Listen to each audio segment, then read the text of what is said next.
because the best handicapping challenge on God's green earth is right here in Kentucky. Star horses come from Florida, California, and New York, Arkansas, and Louisiana, all to what undoubtedly is the greatest horse racing melting pot in America. Into the stretch at Keeneland, and Flight Line just moves right by. Life is good. Win here and you've done something. Love what you do and you'll never work a day in your life. That's Keeneland. Now, let's get handicapping. Welcome in, everybody. Let's do this one more time for the 2023 spring meet at Keeneland. I'm Jeremy Plonk from Horse Player Now with the Keeneland Look Ahead. We've been here over the past, 13, 14 days of the meet, and we hit the final day, day 15. It all comes to a culmination with a 10-race card beginning at 1 o'clock, carryovers and the pick six and the super high five.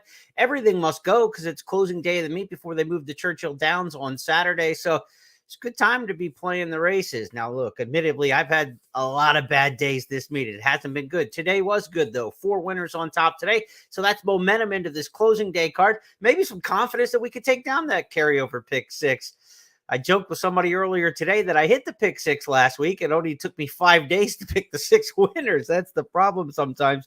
But struggles were gone away today with a little smile and the 4 winners. So hopefully, again, we've got some good momentum going to closing day, where the pick six carryover is $52,325, and then super high five, which will be the last race on the card, carryover there just over $8,700. So some opportunities to make some extra cash, build up that Derby bankroll. Heck with the bankroll, get some money to put in the bank and spend on your own as you take down a big one here on Friday at Keeneland.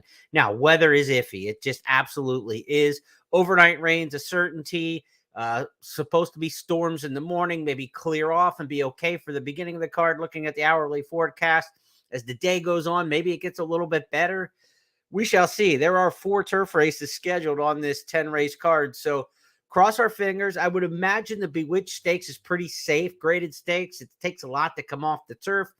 The other thing, too, is it's closing day, right? So there's no protection of the turf course. You say, well, a wet day, we're going to tear up the turf and have a lot of claws and things like that will knock us out of turf racing for the next few days. So that's a lot of times why you have cancellations, the damage it'll do to the course.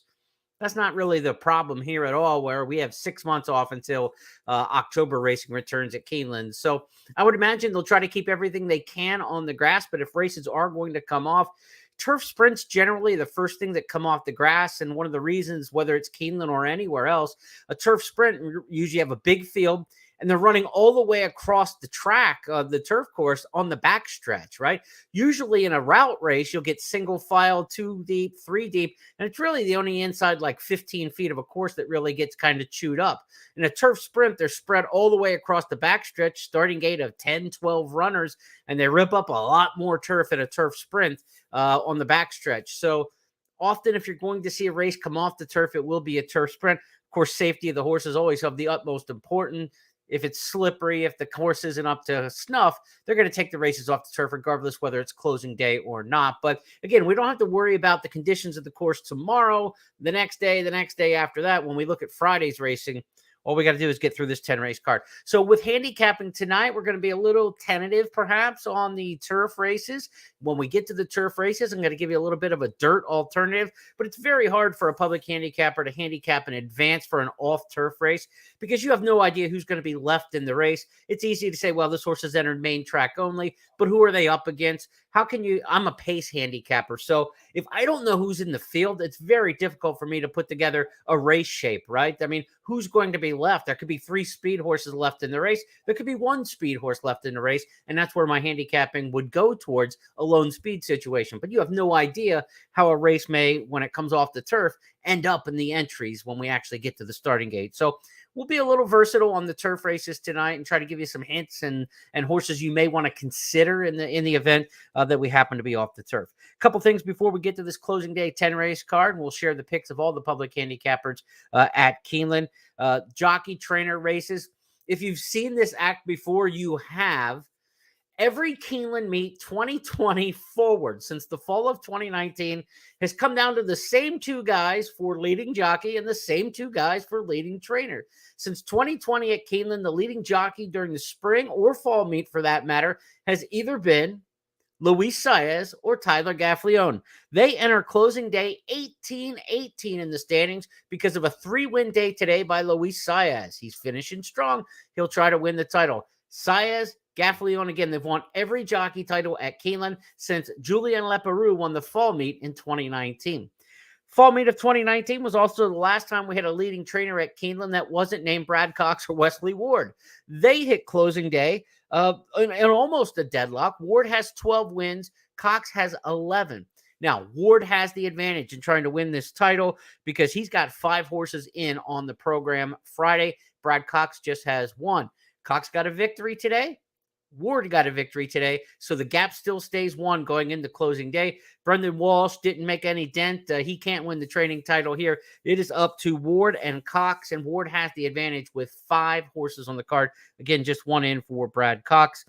If you look at these guys, I mean, again, the last 5 spring meets at Keeneland, one of these 2 trainers was the leading trainer. So it's, old story, new story, something old, something new. It's what we're used to seeing here at Keeneland, and these dominant barns and dominant jockeys have had that same kind of impact here during the 2023 spring meet. One of my favorite horses in training going on the Friday card. Can't wait to see Warlike Goddess. Really hoping the Bewitched Stakes, which is the featured 8, stays on the grass. She's just such a cool horse for Belmont, off the pace type. She always brings her game with her. She's going shorter on the turf, longer on the turf, against the males, against the fillies and mares. She just brings her game. I can't wait to see Warlike Goddess in race number 8. Okay, so let's get to handicapping on this 10-race program as we wrap up the 2023 spring meet with a 10-race card. Here is the final big picture of the season as we have a carryover in the pick 6 that starts there in race number 5, carryover in the super high 5 in race number 10. Traditional starting spots for the pick 5. It begins in race number 1 on a 10-race card. Race number 2 will start the early pick 4. That pick 6 opens in the 5th. To the back half of the card, the Keeneland Turf pick 3 in green will be races 6, 8, and 10. Late pick 5 begins in race number 6. The late pick 4 with a $200,000 guaranteed pool begins in race number 7. Stakes action with the Bewitched Stakes in the 8th. And again, that carryover for the super high 5, 8,700 in the final race. Our 3 key plays of the day, I kept these to the main track because of the uncertainty of the turf. Races 1, 4, and 7. We'll talk about these each individually. A couple pedigree angles right off the bat, and that's why I'm in race number 1. I think we've got a chance at a decent little price with number 6, Pachanga Loca. And Pachanga Loca's got a super chance on the stretch out because I love the sire here. Super Saver going long on the main track here at Keeneland, an outstanding sire. This horse gets in light. She's a 3-year-old filly taking on elders. So she's a 3-year-old filly against fellow 3-year-old fillies, but she gets in light at 113 pounds because they go to the apprentice rider Rodriguez. I think that 5 pounds over a mile and a 16th can help. I like stretch out speed going a mile and a 16th here at Keeneland. They only have to last to the 16th pole finish line. And again, there is a pedigree to get it done here going long. Fausto Gutierrez hasn't run many horses here at Keeneland over the past several weeks here at the meet, but a couple that he has run have run pretty well. So Pachanga Loca, the 6 on top for me right off the bat. And this is an island situation in a 7-horse field. Nobody else has Pachanga Loca in the top 3. So I feel good about the chance of getting a fair price on this one. We're just going to the front with the speed, seeing how far we can go. Love the pedigree angle with Super Saver going long here on the main track. As for the others in this race, the 7 and the 5 and the 3 also get top picks. So 3, 5, 6, 7. 4 different top choices from the 5 public handicappers here at Keeneland. Could be a pretty wide open race, given that only a 7-horse field. Not a lot of consensus in this particular spot. So, hey, I like being on the island. It's a 7-horse field. There's a lot of different picks. I think we're going to get a fair price. Let's go. Pachanga Loca is one of the key plays of the day. Rarely do we get one of these in race number 1 early in the card, but we have that situation coming up on Friday. So let's go to race number 2 and let you know this is where the early pick 4 starts. Early pick 4 races 2 through 5 on this card. And the second race on the program as we go back to the handicappers picks is as wide open really as the opener. 4 different horses from 5 handicappers picked on top. Number 1, Bunchen, the 4, Donate Life, the 5, Liam's Message, and the 7, Hollywood Boulevard. Race number 2 is a 5.5 furlong turf sprint in here. Bunchen is the first-time starter for trainer Wesley Ward, 5.5 on the turf. If we stay on the turf, this is a tough post down on the rail. That's one of the reasons I didn't take Bunchen. We don't get many winners from the rail in big field turf sprints like this. So you've got to really be good down there to work out the trip and just be faster. That can be the case when you've got Rosario riding for Wesley Ward. But I thought maybe we'd take a little chance of beating Ward in this spot. I like the power post 3, 4, and 5 in the turf sprints at Keeneland with the big fields. We've had a couple real nice winners this meet. Liam's Message, I think it's a good shot in here. Fausto Gutierrez could be a good start to the day for Fausto. He's got a horse in the opener I like. He's got a horse in the second that I like because Liam's Message is really well drawn here in the 5-hole and gets Irad Ortiz. If there's two jockeys who dominate the turf sprint statistically here at Keeneland, it has been Irad Ortiz and Joel Rosario. They're on Liam's Message and Bunchen. So 5 and 1 are the obvious two players in here. I think the 4 Donate Life with some good works coming from Fair Hill for Phil Shanto could be decent in here. Donate Life one to consider with a good post draw, but I'm going with the 5 over the 1 as the horses that I think we need to consider in here. Donate Life is the top pick for Tom Leach in there. Hollywood Boulevard, the 7 for Gabby. She's going for a little experience here. Wayne Catalano trains this Hollywood Boulevard, who debuted here in a baby dash going April 12th. Didn't show much that day. Didn't break that well. 12-1. Comes back second start. If this race comes off the turf, then the situation changes just a little bit. I'm not so worried about the rail quite as much as we get to the main track. If Bunchen can break in there, then if this race comes off the turf, Bunchen probably moves up a little bit actually by Gun Runner out of Speightstown Mare. I mean, Wesley's got this one going 5.5 at the end of the meet. He's already run a lot of his big bullets for the 2-year-olds. He won another 2-year-old race today, impressively. But if this race comes off the turf, I think you're probably liking the 1 Bunchen a little bit more. Liam's Message by Liam's Map out of a Mr. Greeley mare. That should handle a wet track for sure and should be decent enough, I would think, on the dirt. No reason to think not. So I think these two horses probably still stay the same if we go 5.5 on the main track.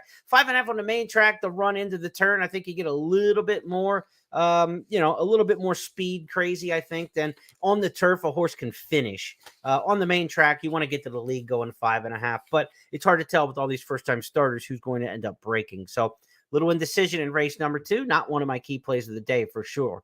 Let's go to the third race on the program. We go 1.16 mile, maiden claimers here, stretching out bottom level here. I've got Bad Bunch at the top of my past performances. Really nobody that jumps off the page that I love.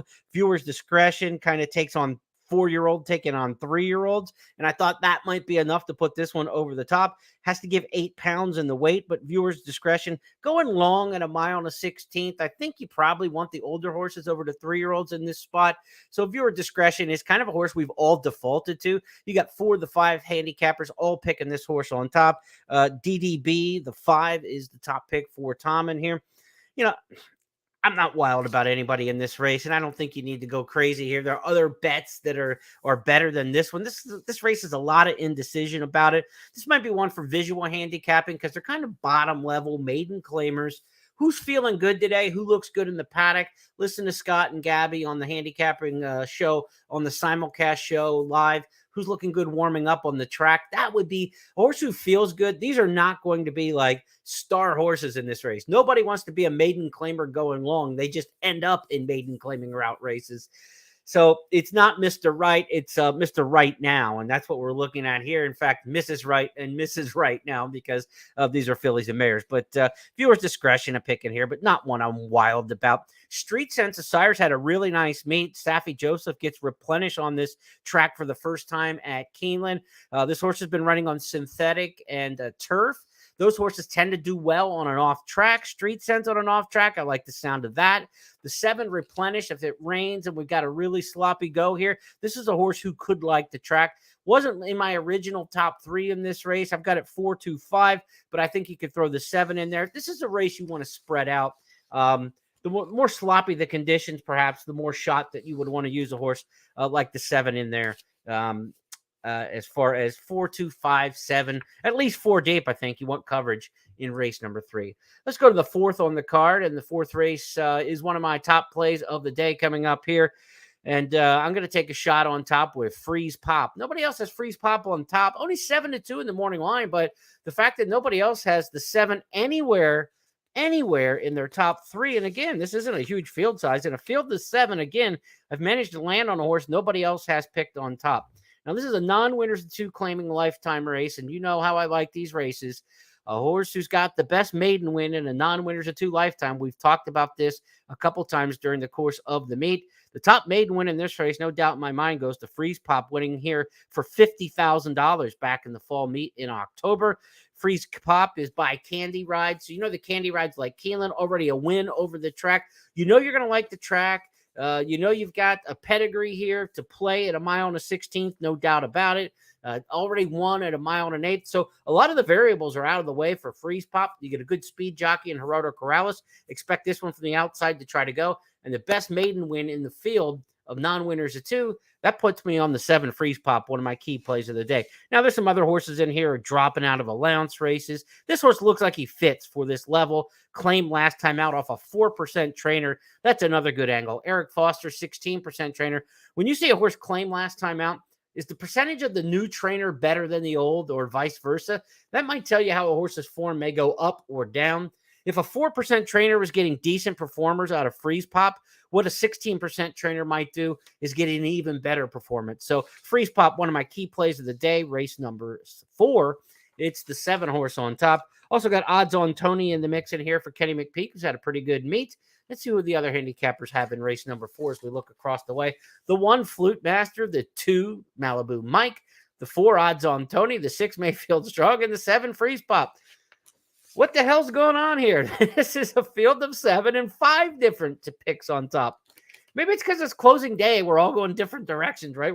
We all have different motives at the end of the meet. My meet's been so bad, I got to find something nobody else has. Other people have had some better meets. Maybe they can lay on horses that are more reliable. I don't know. But interesting, early in the card, there is such division in 7-horse fields amongst all the public handicappers. So, you know, in these smaller field sizes, you're not going to get like 12, 15 to 1 win prices, right? So still, though, if you're looking at a horse who you think is the one to beat, 7-horse field, and everybody else has different ideas, you might get 4 to 1 instead of 5 to 2. And that's value, right?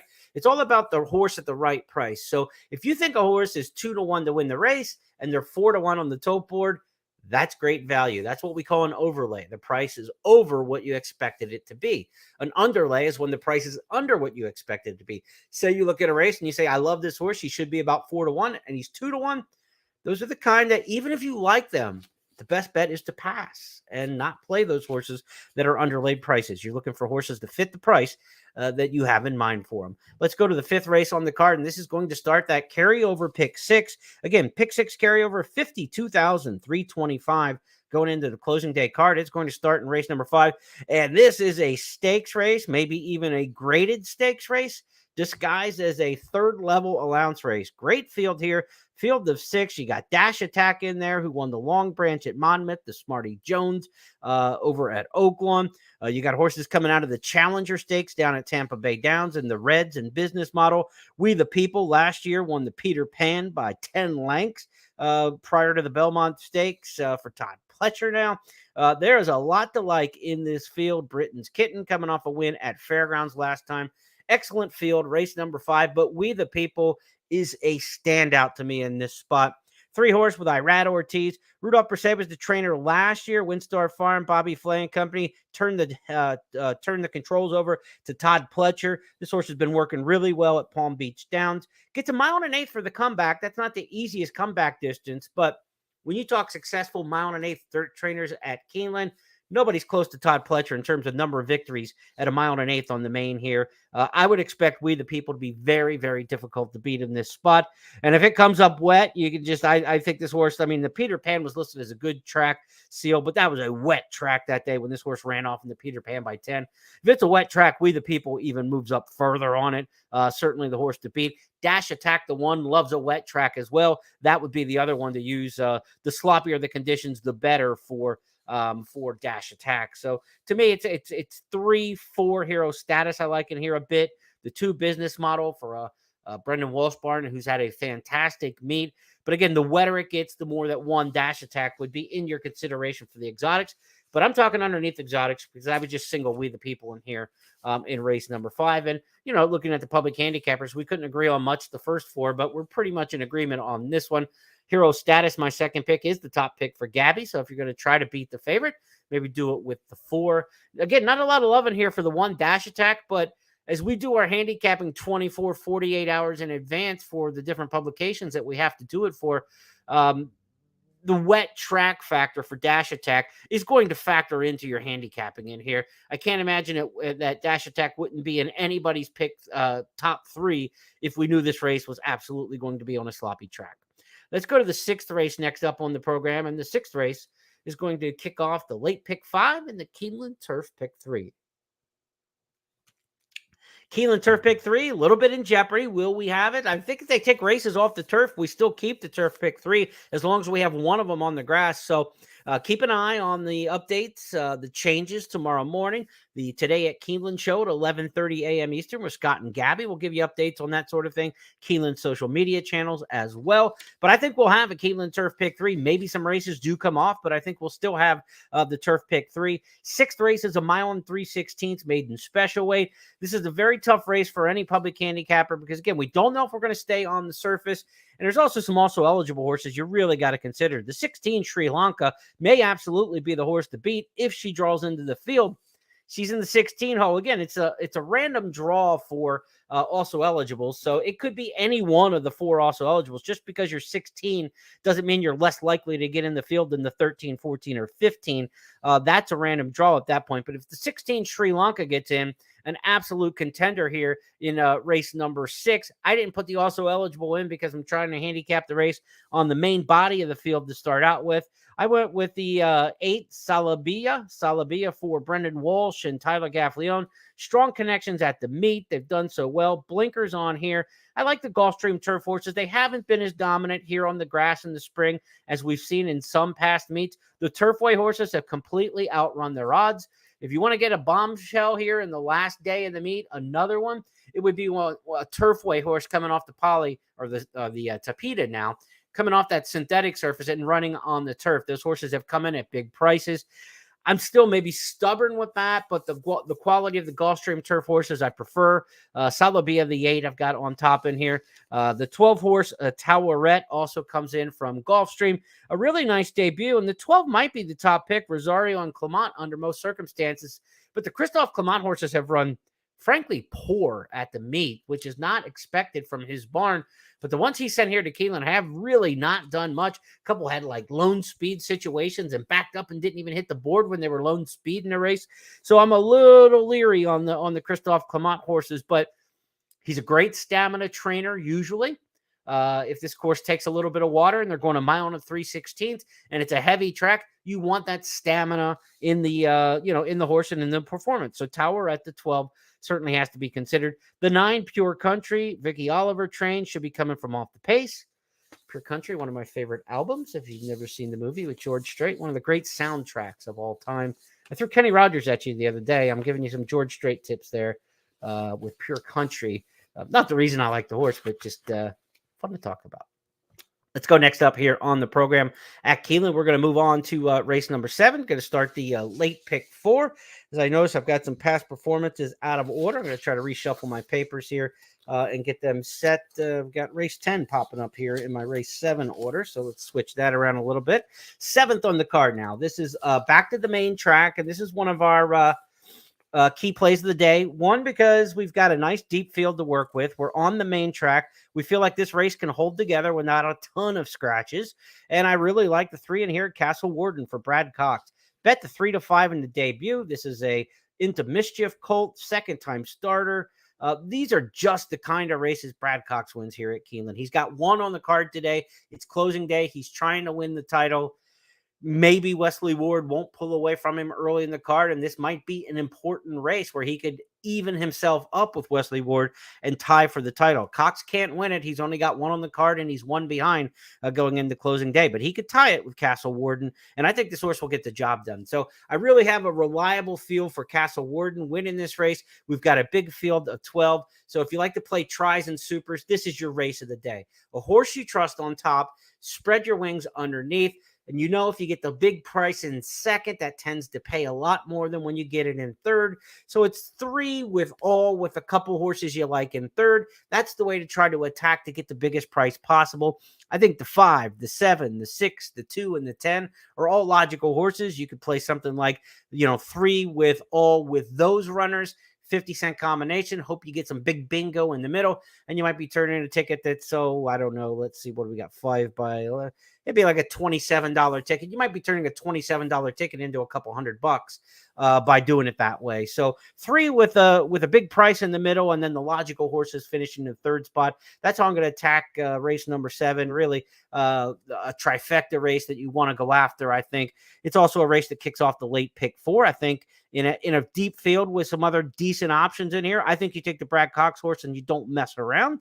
My bad boy Frank is for Ian Wilkes, another horse by Into Mischief in this same race. Colton here. Wilkes has had a great meet, but in the head-to-head, Cox versus Wilkes, I'm going to take Cox in that showdown. And you get Florent Giroux on Castle Warden. My boy Frank going to be paired with Julian Leperoux, who's only got 1 win at the meet. So I'm in hard for the 3 Castle Warden, race number 7. I think a key play and reliable. Let's go to the other handicappers and see what they've got here in race number 7. As I'm on Castle Warden in here, it's Bad Boy Frank everywhere else. So everybody else is on the Ian Wilkes train. We were on him for a long time. Castle Warden, the second pick. Look, this looks like a 3-5-5-3, right? So if you're playing multi-race wagers, a lot of people are going to go too deep in this spot. I think you single Castle Warden. You get half the price of the ticket by doing so. And you can double down on your bet for the same amount of money by going with the single instead of the 2 deep. So I'm against the flow in this one. Bad Boy Frank, top pick by everybody else. Give me Castle Warden, and we'll take our chances in the 7th. On to the 8th we go, and there's total agreement on the star mare, Warlike Goddess. She's the favorite to win the Bewitched Stakes for the 2nd year in a row. She's run at Keeneland 3 times in her career. She's got 2 wins. She's got a 3rd place finish amongst those. She won the Bewitched in 2021. She won it in 2022. The only time she's been beaten here, she was 3rd, beaten a half length in what I think was a terribly timed ride in the Breeders' Cup Filly and Mare Turf. I think she was best that day, made the lead too soon, and just got nabbed on the wire that day by Love's Only You from Japan. That race out at Del Mar. That wasn't the race at Keeneland where she was defeated. She was beaten at Keeneland in the Breeders' Cup Turf last year when running 3rd behind Rebels, Romance, and Stone Age. I mean, she last year at Keeneland went the 1.5 mile distance because they liked that long trip. Remember, Breeders' Cup Filly and Mare Turf at Keeneland, a little bit shorter trip than that. So they wanted to go the 1.5 mile. They took her against the boys, and she ran very credibly last year, Rebels, Romance. Now, the layoff, is that a concern as America gets up in age to race age 6? Sure it is. But she's run well off the layoffs in the past. The Bewitched last year was her first start since the Breeders' Cup. She came right back and won it. When she won the Bewitched Stakes back in 2021, she had run a little bit already that year, but she had won the Orchid Stakes at Gulfstream Park. So she runs well, fresh, early in the year. I would expect Warlike Goddess to be on her game. If you're going to beat her in this spot, Temple City Terror is a quality mare. She's also age 7, though. She's had 1 start this year. Wasn't as good as you'd like to see. It was against Shanty Sarah down at Tampa Bay Downs. Different kind of turf course there at Tampa. Much firmer turf ground down there. Kind of a short crop turf course. She won the Dowager Stakes here during the fall meet. It was just kind of the fall sister race to the Bewitched. So she can run well over this track. Maybe she improves second start off the layoff. She did win second off the layoff in the Kirtana Stakes back in May of 2022. So it's a good form cycle for her. It's Warlike Goddess, Temple City Terror. Anybody else to me would be a little bit of a surprise. We don't know what to make of the Italian mare in here, Sopran Basilia. Graham Motion trains. Nobody has more 1.5 mile turf wins at Keeneland than Graham Motion. He won another one today on one of our top picks. I think we got $8 on that winner today. So if you wanted to take Graham with the first-time U.S. mare, Sopran Basilia gets Luis Saez. And again, we're getting down to the wire with Saez and with Tyler Gaffleone here, as a couple races are left in the meet. This could be deciding the riding title as we get to races 8, 9, and 10. But I think Warlike Goddess takes it. Temple City Terror, the most likely opposition to her. But I would single in this particular spot. If I get beat with Warlike Goddess, I'll just accept it and move on. But I think we got back-to-back singles here. We single Castle Warden in the 7th. We single Warlike Goddess in the 8th. to race number 9, we go next. And the 9th race is the final race scheduled for the main track at the meet. This is a race where a la carte picked on top by Kim, by Scott, and by myself. Debate, my second choice, is Tom's top pick in here. And Gabby's on the island with the 6, Bourbon Heist, as we look at race number 9. The one a la carte is Bill Mott. This is a really well-bred 5-year-old, lightly raced gelding. Look, he's had some problems. Did not debut until the 5-year-old season by Uncle Mo out of Lee Court. Lee Court was a really sharp sprinter. Really good sprint mare. But this 5-year-old did not debut until February of this year. A la carte was second in the debut with a 96 buyer, running a big one behind Lakota Territory. Huge gap back to the 3rd place finisher. If you ever want to see if a race is legit, like 2 horses hit the wire together, what's the gap to the 3rd horse? When the 3rd horse is like 9 behind, it's usually a pretty good sign this race was fast. And at 109 and 4, it was 2 fast horses doing it, not the track making them run 109 and 4. It wasn't a souped up track, because that gap of 9 to the 3rd place finisher tells you they were exceptional up front. Second start for a la carte, another 90-plus buyer with an easy victory at 1-5 down at Gulfstream. Now comes up, stretches out to 7 furlongs. I like the pedigree for that. Uncle Mo, Lee Court. Bill Mott's horses have run well at the meet. He hasn't had a ton of starters. For the most part, though, they've run really well. He did have a little stretch, what was it, Saturday or Sunday, where he had like two horses beat at 2-5 or something like that. So Mott can get beat with a short priced horse, and this will be one. So if you're talking about another single in the pick 4, the pick 5, not here. Even if this horse is a short price, we've seen the Mott horses get beat a couple times in the last 4 or 5 race days at very short prices. So while a la carte is my top pick, the obvious choice in here, this is not a race to single, because if a la carte gets beat, I think that helps your price on some other horses. I think the 2, the 4, and the 6 are all other options. I would go 4 deep in this race, even though just a 7-horse field. 1, 2, 4, and 6. We respect the form of a la carte. This is not a horse who I think is, damaged goods or a bad favorite. I just know the Mott horses have underperformed sometimes at really short prices, that people have overbet them. Nick Tamaro's Morning Line has this one at a very short price. People may follow suit with that, and a horse could be overbet. Certainly the buyer speed figures stand out on paper, and if you trust those figures, nobody else has run anywhere close to that 91 and 96 in 2 starts. But a la carte's got to show that he's that fast and can stay sound as a 6-year-old with only 2 career starts, can stay sound enough to run another big race, first time over the track here at Keeneland. It's a favorite, a horse I have on top, but not one that I have a tremendous amount of trust for, and I'm not going to bank my ticket on that one. I think you want to go deep in here. We're single in the 7th race, we're single in the 8th, and we're going to use 4 of them there in race number 9. Okay, so we wrap things up in race number 10. This will be the final race of the meet. First level turf mile allowance in race number 10. And this is the final leg of the Keeneland Turf Pick 3. I want to remind you that the Super High 5 carryover going into this race is $8,730. So Super High 5, we got a big field in here with a little $8,000 carryover, chance to get a little bit extra cash on the way out the door. I went with Dunedin in here, the 7, Luis Saez. This could be the one maybe that gives him the riding title. Again, Saez and Gaffleone are tied coming into closing day, both with 18 wins on the meet. Saez won 3 on Thursday to make this a race into the final day of Friday. As far as Gaffleone goes, he rides Turf King in here, the 3 for Chad Brown, the son of Kingman. And we've seen Chad Brown do really good things with these offspring of Kingman over the years. So Turf King coming off the synthetic race at Gulfstream Park.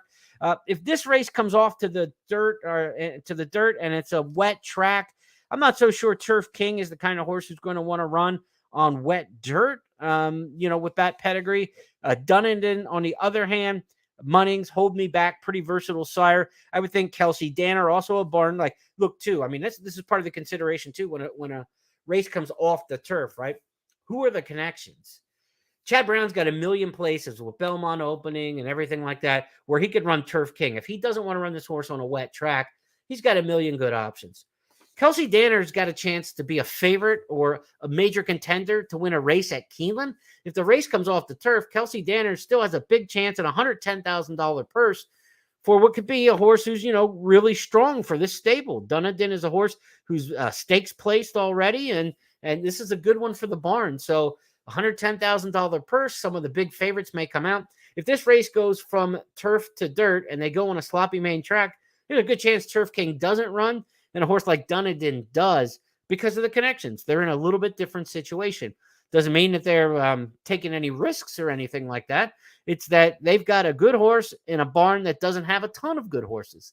And the barns that have a ton of good horses have the options just to kind of wait for a non-rainy day, if you will. So I've got it 7, 3, and 8 in the finale. Again, let's see what happens with this race, whether it stays on the turf or the dirt. It's the final race of the Keeneland Pick 3, Turf Pick 3. It's also the final leg of the carryover Pick 6, which starts in race number 5, and the carryover on the Friday card is going to be $52,325.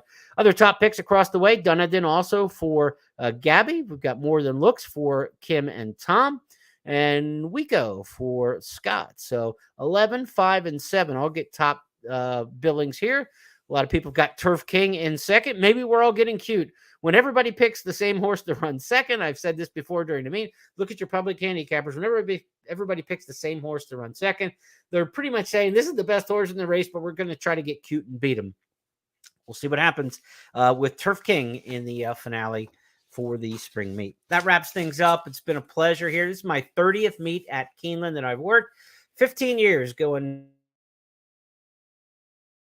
back in time.